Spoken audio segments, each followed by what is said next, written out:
Hello. Yeah, again, I've arrived in a spot of being. Congratulations. Congratulations. Um, I just, finished up another drawing, and, before that, I had the privilege of checking out Chris Fleming's new thing. It looks like a short, but it ended in like a series, like a sort of cliffhanger to like potentially be a series. So it might have been like a premise pilot, um, something of the sort. But it was really good. I'm the mayor of Mimi Gardens. Highly recommend it. Just like good good absurdist humor that's just if you're familiar with Chris Fleming at all, like it very much uh, that that type of humor. Uh, I other than that, I guess last night also, if you're not familiar, check out the Leftist Cooks because they make great content. Um, and I'm on their Patreon, so um, I watched their newest video last night. It's great as always. Um, Sort of on parasocial parasociality and like how we sort of as a culture like participate in fandoms and the sort of characters that sort of come to represent those uh, the fandoms. Sorry, um, I'm not gonna do it justice. Just watch it when it comes out or become a Patreon and patron of them. Which, like, if you're not familiar, I'm not gonna don't go out and become a patron of someone that you don't know that you're gonna like unless you've got lots of money. In which case, contact me and pay me instead because that would be cool. I like free money. Patti Smith reference? Maybe so. Um, Yeah. Um, I always get like mixed feelings about the drawings. I always like when I'm doing them. I feel like, oh, this is the worst one. But it is what it is. It is good and bad at the same time. Everything is good and bad at the same time. And when I get it done, I'm like, okay, now this came together. But while I'm doing it, I'm like, this is going to be the worst piece of art I've ever made. And then it comes together, and you kind of separate from it, and then it's kind of it becomes okay, you know. Um, but yeah, what is there to discuss? When you do a series where you decide that you're going to be the voice of a series, it kind of becomes like, oh, speaking every day, or more or less every day. I don't know if I want to keep on doing this every day, but for now it seems to be working out fine. It does feel like there loses some points where you kind of run out of things to say. However, there is plenty to say, and I just am not taking notes for for the things that I wanted to discuss. And speaking, maybe if I took some time to to think, but we doing it live, so we just have to ramble and bamble and gamble. I guess I could talk about some small creators that I follow, if you're interested, um, because you know um, again, like, this doesn't have a following, but like, when you upload something on the internet, you gotta prepare for the like small percent chance that it gets seen, um, and it's the likelihood of it being seen is like smaller than, um, I don't know. It's a small percent chance, is what I'm saying. But you if it does, um, yeah, go check out like uh, composting podcast. That's really good. I've been getting into that recently. I've been uh, the Story Must Be Told podcast. That's a great podcast. I've been a fan for a while now. I moderate the Discord server, and they're about to release some stuff for season 2, which is really exciting. Season 1 was great, and it like is almost its own self-contained thing. I don't know exactly what they're going to do for season 2, but I'm like very excited for it, and that's like, words can't explain how like glorious that podcast is, and I wouldn't even describe it as a podcast, more so it being like an audio fiction, story show.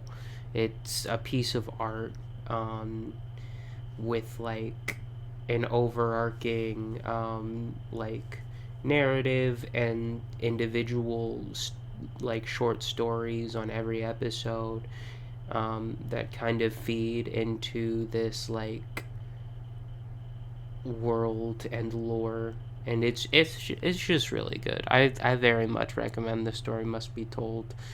um uh what else can I give a shout out to, because what's easier than just talking about, or what's harder, or easier than talking about what you like, and it just all happens to be media. um that's not true. It's just, if you're sitting here and watch, or sitting here, probably I'd recommend having me in the background or something. I wouldn't put this on as your main source of entertainment, but to each their own, for sure, to each their own. um yeah, I feel like anything else I'd recommend would have a big enough following that you probably are familiar with it already. Um, and that's not necessarily true. I'm just like, mm, I'm sure there's things that I'd like to mention, and I might in a later episode, but those are the composting. Leftist cooks already has like a substantial, it's not like huge, it's still under 100,000 subs, but it is, it feels huge. The production, the writing, everything about them is just, they're definitely like one of, if not my favorite YouTube channel. They're just creating like really well put together, um, informative art. Um, yeah. Ooh, poo poo. I like this little bat guy. I was listening to uh some Nick Let's Go when I drew him, so I was like kind of leaning towards a gremlin, but it turned out to be more of a bat because I didn't really have a reference to a gremlin. But if you're not, I guess shout out to Nick Let's Go if you're not familiar. Nick Let's Go is another artist that I really like who does lore sort of like does art within overarching lore as well. I really appreciate that like out of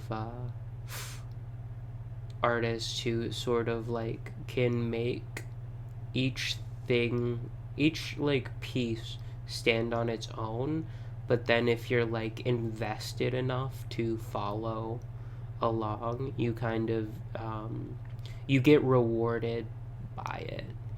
I think that's something really special that like a good artist does. Um, I mean, it doesn't. It's not exclusive to good artists. There are plenty of good artists that don't do that, but I think that like there's something special when they put in the work, or when a piece of art gets made in that specific way, where it's where you can sort of make single pieces that connect to each other. Um, and yeah, some lineroonies. Um,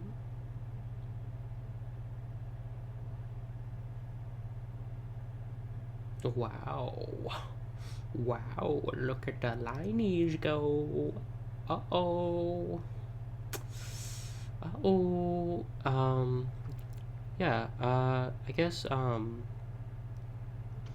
I was listening to some Nana Griesel, which I can, I guess, give that a shout as well, because they're incredible. Um, if it, I don't think I have a favorite band, but if you put a gun to my head and said you have to pick a favorite band, it would probably be Nana Grizzle. Um, and yeah, their stuff. They're like sort of an uh, indie folk um, with some like punk influences. Um, the lead singer Theo, I can't remember his last name, was a member of Defiance, Ohio, which, if you're like at all familiar with folk punk, you'd know that name. But they're definitely Defiance, Ohio is like in my opinion one of the best like groups within the genre. Um, I don't want to say the best, but definitely like up there. Like if you're exploring the folk punk genre for the first time, like be Defiance, Ohio. It'd be like um, uh, Taxpayers, Mischief Brew. You know, depending on the person. I mean, I think most people would say Pat the Bunny and all of his side projects. Um, I'm kind of hit or miss with Pat the Bunny, but that's just me. That's my personal opinion. I'm not crazy about all his stuff, but he's definitely like been very influential on the genre. Um, AJJ 100%. If you know one folk punk band though, you'd probably know AJJ just because they've had more mainstream appeal. Um, just amongst just more mainstream appeal, generally speaking.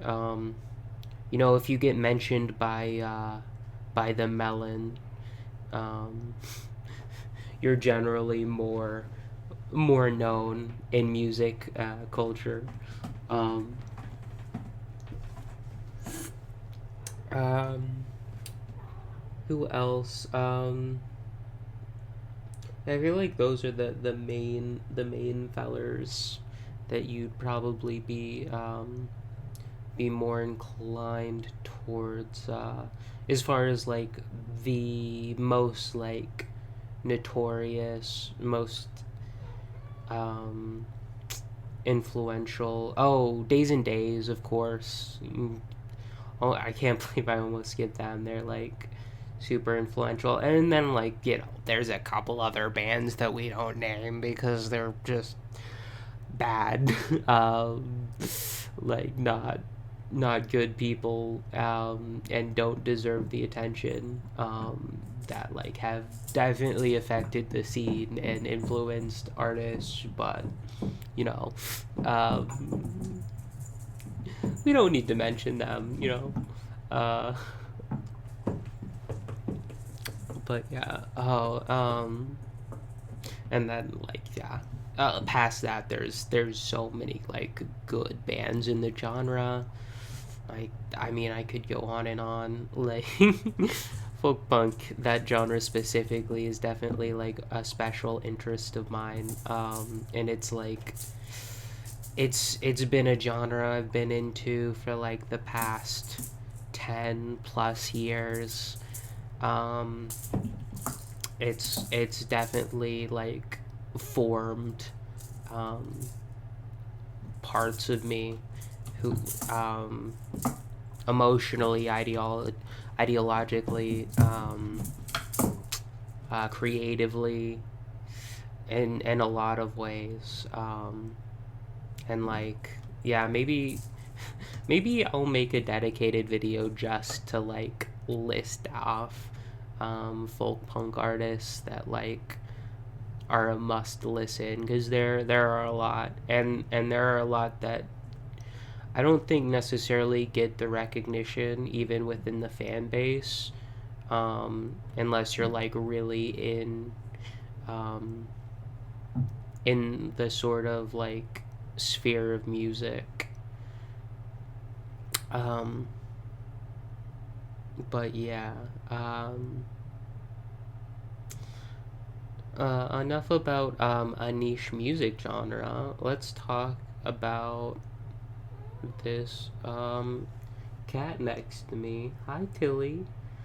I must say, if you don't have a cat, I recommend it. It's a very good thing. Um, it's a, I'd plus two on having a cat.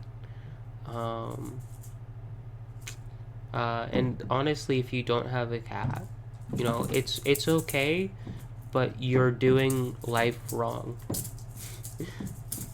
Just a little bit, just a little bit. Um,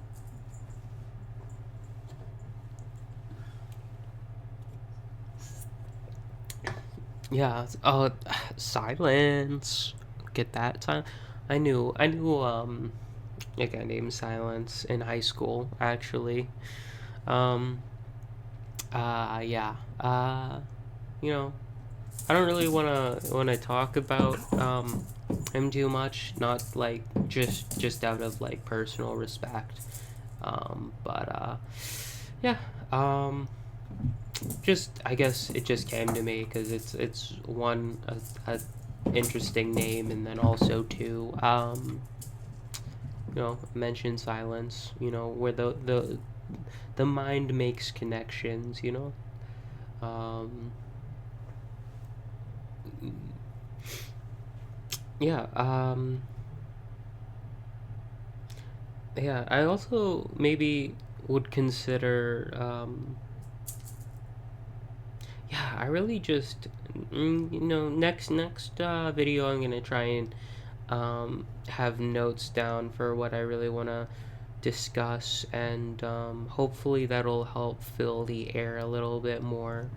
Um, and also, like, maybe consider scripting, but I think I have the same reservations to scripting that I do, that I was mentioning last episode, is just that um, it takes me about, I want to say, on average, 2 hours to finish these, and then do the recording, and then um, uh, processing it and uploading it. It's about a 3-4 hour process altogether.